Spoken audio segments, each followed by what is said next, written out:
इस कहानी की शुरुआत में स्टेला नाम की एक लड़की को दिखाया जाता है जिसकी आंखों में गुस्सा और दुख होता है क्योंकि आज से 1 साल पहले 30 दिनों की पोलर नाइट थी, यानी कि 30 दिनों तक सूरज नहीं निकला था और उन्हीं 30 अंधेरी रातों के दौरान उसके शहर अलास्का पर वैम्पायर्स ने हमला किया था, जिस हमले में उसके हस्बैंड को भी मार दिया गया और अब वो उसकी मौत का बदला लेना चाहती है।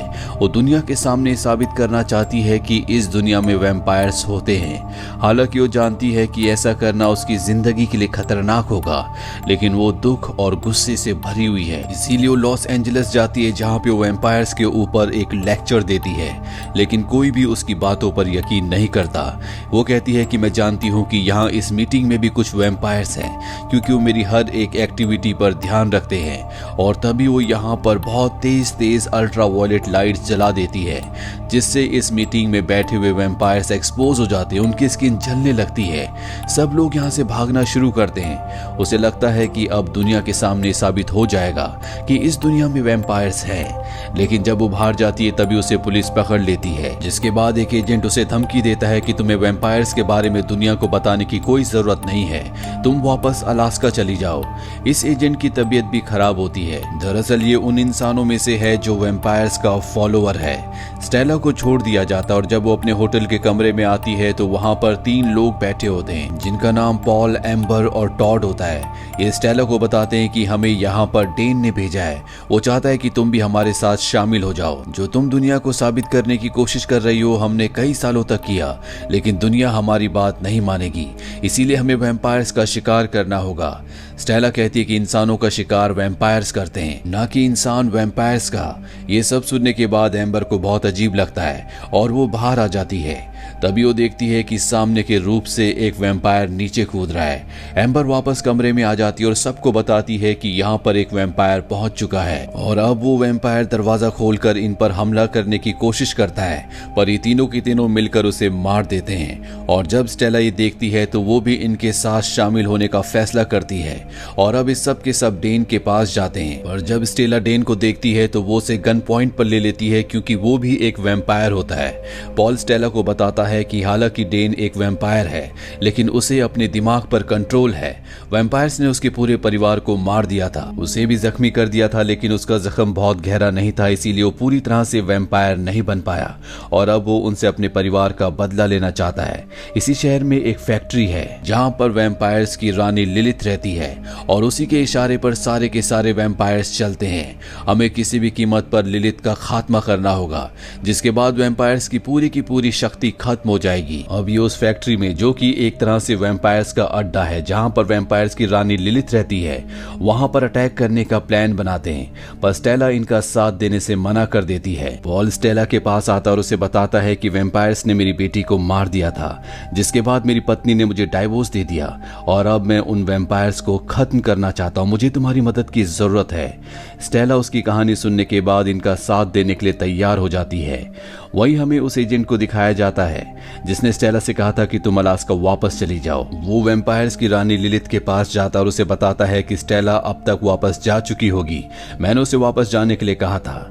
वो कहती है कि तुम इस बात को इतने विश्वास से कैसे कह सकती हो, क्योंकि उसे पता है कि वो अब भी इसी शहर में है, इसीलिए एक वैम्पायर उसे बहुत बुरी तरह से मारता है। वहीं स्टेला, पॉल, एम्बर और टॉड चारों के चारों उस फैक्ट्री के अंदर एंटर कर जाते हैं और धीरे धीरे वो आगे बढ़ने लगते हैं। चारों तरफ अंधेरा होता है, इन्हें कोई भी नहीं दिखता और जब ये बहुत आगे चले जाते हैं तभी इनके चारों तरफ वैम्पायर्स आ जाते हैं जो इनके ऊपर हमला कर देते हैं। एक वैम्पायर टॉड को जख्मी कर देता है। ये अपनी जान बचाने के लिए टॉड को लेकर एक कमरे में अपने आप को बंद कर लेते हैं और अब क्योंकि वैम्पायर ने टॉड को काटा है इसीलिए बहुत जल्दी वो वैम्पायर बन जाएगा।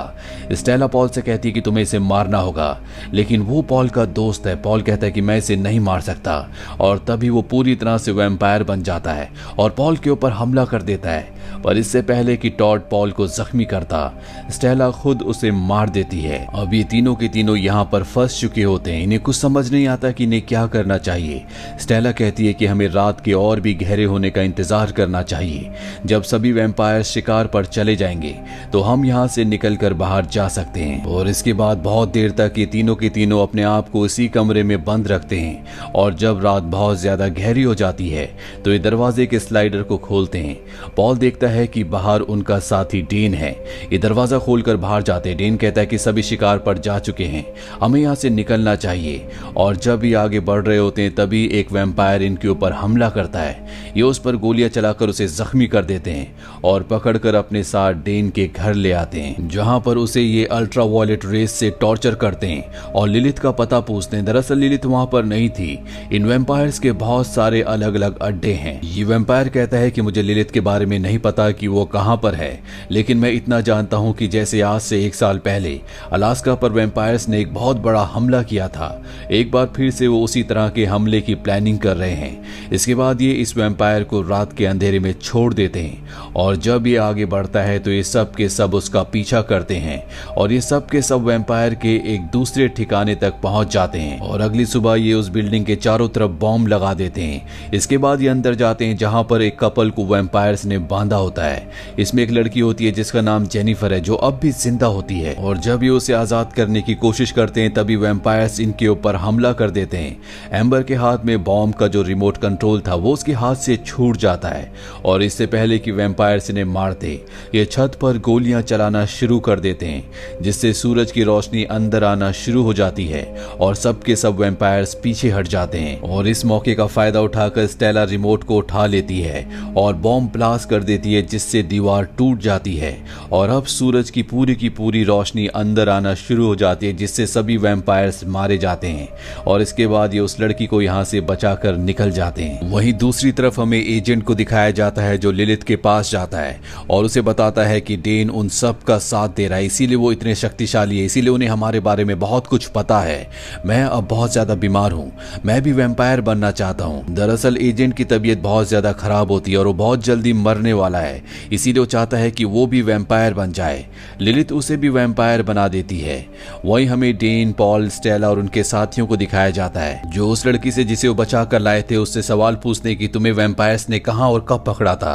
वो बताती है कि मुझे और मेरे बॉयफ्रेंड को वैम्पायर्स ने पकड़ा था, जो हमें एक यॉट पर ले गए थे जहां पर और भी बहुत सारे इंसान थे जिनका वो खून जमा कर रहे थे। और तभी दरवाजे पर दस्तक होती है और जब डेन दरवाजे पर जाता है तो बाहर से एजेंट उसे गोली मारकर उसकी हत्या कर देता है, यानी कि इनका साथी डेन जो कि आधा वैम्पायर था वो मारा जा चुका है। ये सब के सब अपनी जान बचाने के लिए यहाँ से भागते हैं। एजेंट जो पूरी तरह से एक शक्तिशाली वैम्पायर बन चुका है वो इनके ऊपर गोलियां चलाता है। पॉल भी उसे गोली मारता है, लेकिन गोली मारने से भी उसकी मौत नहीं होती। वहीं पॉल, स्टेला और एम्बर तीनों की तीनों उस लड़की को लेकर उस पानी के जहाज तक पहुंच जाते हैं जिसके बारे में लड़की ने बताया था। स्टेला उस लड़की से कहती है कि तुम यहाँ से चली जाओ और इसके बाद ये तीनों की तीनों जहाज के अंदर एंटर हो जाते हैं, जहां पर ये देखते हैं कि एक जले हुए वैम्पायर को दूसरा वैम्पायर रक्त पिला रहा है, जिसके बाद वो जिंदा हो जाता है। और अब इन तीनों को समझ में आ जाता है कि जब तक वैम्पायर की गर्दन ना काट दी जाए तब तक उन्हें दोबारा से जिंदा किया जा सकता है। और अब ये जहाज अलास्का के लिए निकलने के लिए स्टार्ट हो जाता है। एम्बर कहती कि हमें यहाँ से निकलना चाहिए, नहीं तो हम सब के सब मारे जाएंगे। पर स्टेला कहती है कि हमें इस जहाज पर रहना चाहिए, क्योंकि अगर ये अलास्का एक बार फिर से पहुंच गया तो वहां पर बहुत बड़ा कत्लेआम होगा। एम्बर भी उसकी बात मान जाती है और अब ये जहाज के अंदर बढ़ना शुरू करते हैं, जहां पर ये देखते हैं कि बहुत सारे इंसानों को पकड़कर यहाँ पर लाया गया है ताकि इस पूरे सफर में उनके रक्त को पीकर ये अपनी भूख मिटा सके। और ये उस जगह पहुंच जाते हैं जहां पर इस जहाज का कैप्टन होता है। ये उस पर गन तान देते हैं, पर इन्हें पता चलता है कि ये कोई वैम्पायर नहीं बल्कि एक इंसान है। वो इन्हें बताता है कि मेरे पूरे परिवार को वैम्पायर्स ने अपने कब्जे में ले रखा है, इसीलिए मुझे इनकी बात माननी पड़ रही है। अभी यहाँ पर वैम्पायर्स आ जाते हैं जो कैप्टन को गोली मारकर उसकी हत्या कर देते हैं और एम्बर को भी अपने साथ ले जाते हैं। इसके बाद वो वैम्पायर्स एम्बर को भी मार देते हैं, जिससे स्टेला को और पॉल को बहुत दुख होता है। अब लिलिथ अपने वैम्पायर साथियों के साथ यहाँ पर आ जाती है और इन दोनों को पकड़कर बांध दिया जाता है। इसके बाद यहाँ पर एजेंट आता है और सबसे पहले वो पॉल के हाथ में कट लगाता है ताकि उसके शरीर से सारा का सारा रक्त निकल जाए। इसके बाद वो स्टेला की तरफ बढ़ता है, लेकिन स्टेला ने अपना एक हाथ छुड़ा लिया होता है और वो उसके ऊपर हमला कर देती है। वो अपने आप को पूरी तरह से आजाद करके यहाँ पर एजेंट को, जो कि वैम्पायर है, उसे मार देती है। उसे पता है कि अब वैम्पायर्स को कैसे मारा जाता है। इसके बाद वो पॉल को आजाद करती है और अभी दोनों दोनों के दोनों जहाज के कंट्रोल रूम में जाकर वहां पर चीजों को तोड़ना फोड़ना शुरू कर देते हैं, जिससे जहाज बंद हो जाता है। पर तभी पॉल के पीछे लिलिथ आकर उस पर हमला कर देती है और उसे मार देती है। स्टेला अपनी जान बचाने के लिए यहाँ से भागकर एक रक्त से भरे हुए बहुत बड़े टब के अंदर अपने आप को छुपा लेती है और जब लिलिथ उसे ढूंढते हुए टब के पास आती है तो वो उससे बाहर निकलकर उसके सर को उसके धड़ से अलग करके उसे खत्म कर देती है। अब यहाँ पर जहाज के बाकी वैम्पायर्स भी आ जाते हैं और जब वो देखते हैं कि लिलिथ को स्टेला ने मार दिया तो सब के सब पूरी तरह से शांत हो जाते हैं, क्योंकि ये सब लिलिथ के ही ऑर्डर पर चलते थे।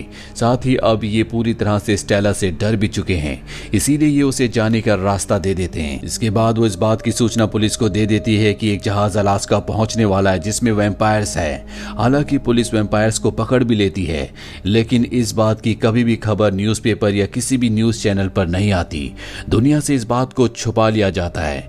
और अब जब स्टेला वापस अलास्का पहुंच चुकी है तो वो अपने पति की ग्रेव को, जिसे वैम्पायर्स ने मारा था, उसको खोद कर वहां से उसकी बॉडी को निकाल लेती है और अपने हाथ पर कट लगाकर अपने रक्त को उसके मुंह के अंदर डालती है, इस उम्मीद में कि वो दोबारा जिंदा हो सकता है। और ठीक उसी तरह से जिस तरह से डेन इनका साथी था, जो कि आधा वैम्पायर और आधा इंसान था, उस तरह से उसके साथ जिंदा रहकर रह सकता है। पर उसके हाथ से बहुत ज्यादा खून बहने की वजह से वो बेहोश हो जाती है और जब उसे होश आता है तो वो देखती है कि उसका पति एक बार फिर से जिंदा हो चुका है, वो पूरी तरह से ठीक है।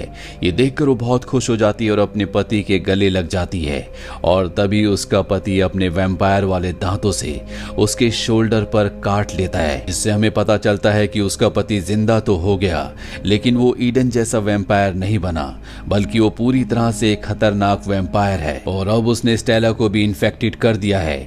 या तो स्टेला को मार देगा या उसे अपनी ही तरह वैम्पायर बना देगा। तो ये थी पूरी कहानी फिल्म 30 डेज ऑफ नाइट की। ये फिल्म ईयर 2010 में रिलीज हुई थी। IMDb पर इस फिल्म की रेटिंग है 4.3। उम्मीद करते हैं कि ये कहानी आपको पसंद आई होगी।